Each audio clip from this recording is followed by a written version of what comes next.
Alors ici, on est dans une parcelle de blé qui a été implantée l'automne passé derrière du chanvre. Cette parcelle, elle est en non-labour depuis au moins 1997. Alors la particularité d'avoir arrêté de labourer depuis maintenant 18 ans, c'est qu'on a eu un approfondissement du profil. Et en fait, ce qu'on peut constater aujourd'hui, c'est que le fait de ne pas avoir labouré depuis maintenant 18 ans, le fait d'avoir laissé souvent des débris en surface pour attirer en fait les vers de terre, on a aujourd'hui des galeries de vers de terre partout.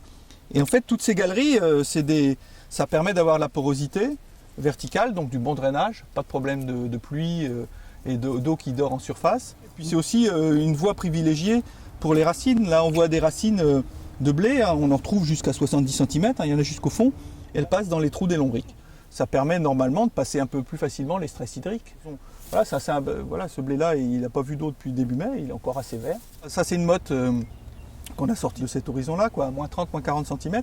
C'est un gruyère, quoi. Quand on la regarde, c'est des trous partout. Il y avait un endroit, on le voyait très bien, voilà, là, il y a le trou du lombric et on voit la petite racine qui est à l'intérieur.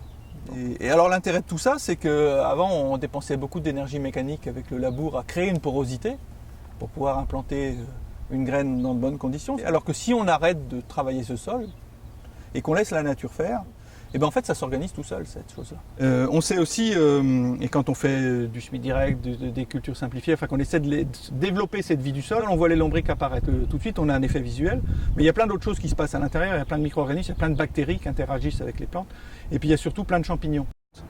Ça c'est très difficile à voir. Si on travaille tous les ans très énergiquement le sol, on ne va pas favoriser le mycélium parce qu'on va le casser à chaque fois.